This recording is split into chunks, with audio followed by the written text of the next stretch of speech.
Welcome to the Catholic History Minute. Today, I'm going to talk about abortion and the decade without Mary. Hope you enjoy.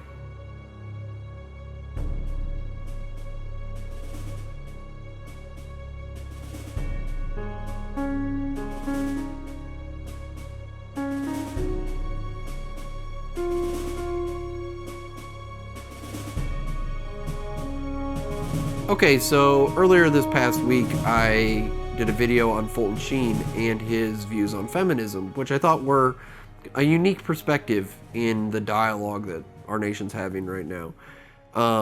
And this video is kind of a spin-off of that earlier video, and I'll get to Fulton Sheen's role here at the very end of the video. But today I'm going to talk about the decade without Mary because I don't think many American Catholics know about the decade without Mary and how it caused one of the greatest disasters in American history, which was and is abortion. So today, that's what we're going to talk about. All right, let's get started.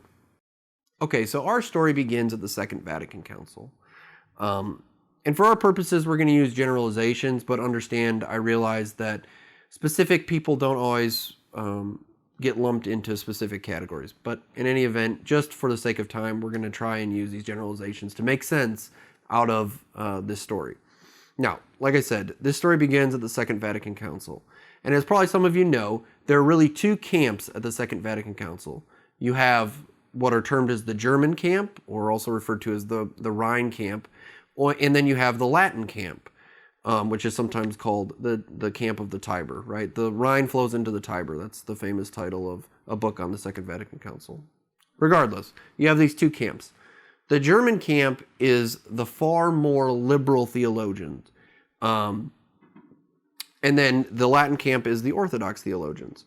Now, the German theologians believed that if they could limit the role of Mary in the church, that the church would be much more open to Protestants, that they would look at us not as a bunch of Mary worshipers, and they'd be more open to unity with us. Now, the Latin camp was very different. They believed that a strong role for the Blessed Mother, specifically in the 20th century, was imperative for the church. That brings me to October 29th, 1963, and one of the greatest disasters in American Catholic history. Second Vatican Council, they're voting. The bishops are voting on one of two options. One, they can give the Blessed Mother an entire document, a full document on her and her role within the church. Or two, they can give her one chapter of a document, specifically the document on the church, or Lumen Gentium.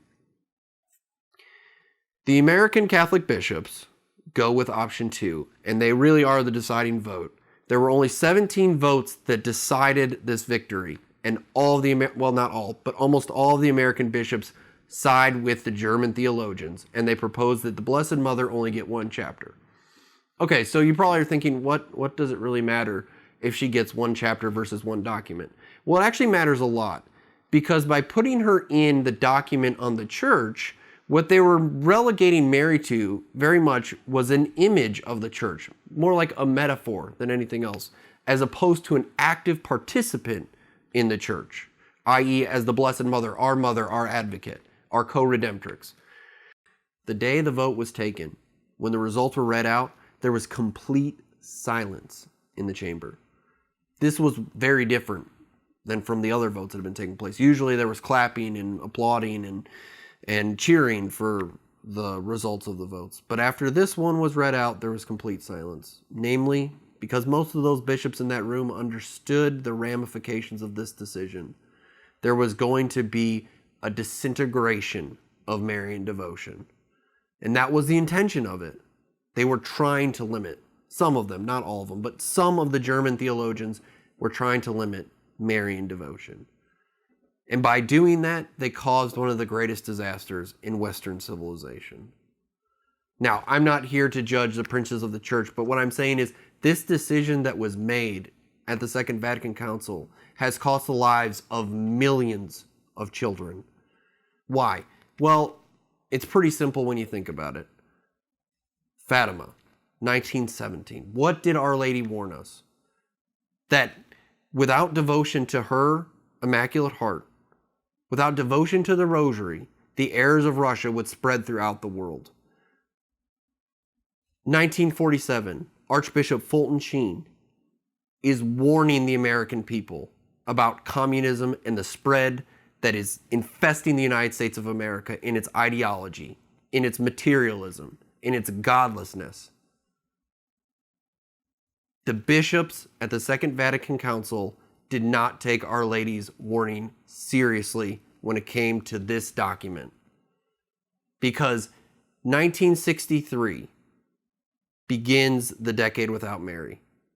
It lasts 10 years, it's a decade. It ends in 1973.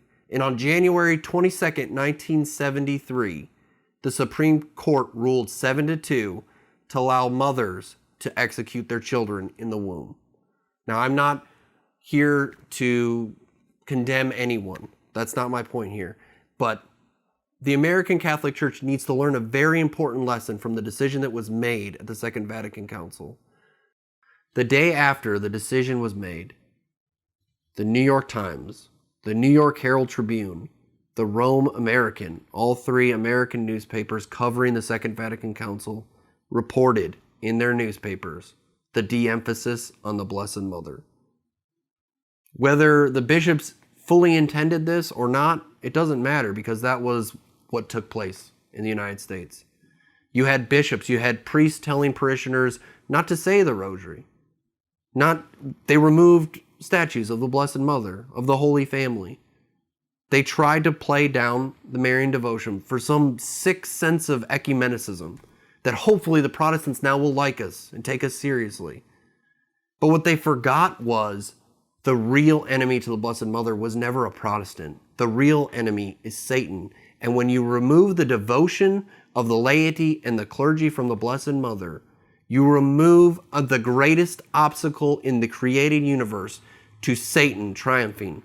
However, there was one bishop. There were more than one bishop, but there was one very loud bishop who was fighting against this trend, and that was the Venerable Fulton Sheen. And it was clear, it has always been clear, that Fulton Sheen had a great devotion to the Blessed Mother. When he would give many talks throughout the decade without Mary, exhorting the laity to continue with the rosary, to pray to the Blessed Mother. However, the die was cast. Largely, churches forgot about the Blessed Mother. 1973, January 22nd, Supreme Court votes on Roe v. Wade. Now, you can say that there's no corollary, there's no proven corollary. However, the idea that our nation can reject our patroness and no negative consequences would come from that is ridiculous, in my opinion. So, what I'm trying to say in this video is that the decade without Mary was a mistake that the United States of America can never afford to make again. And that the solution to the abortion crisis, the culture of death in the Western countries, has to be the Blessed Mother, devotion to the Blessed Mother. Our Lady did not lie to us at Fatima. And so, if the United States of America ever wants to be a truly life culture-based nation, it has to fly back to the Blessed Mother. Thank you for watching, and I hope you enjoyed this video. If I know this is a controversial topic, so if you want to leave a comment in the comment section, please do. But from all of us here at the Catholic History Minute, we'll be praying for you. We hope you pray for us, and we'll see you next time.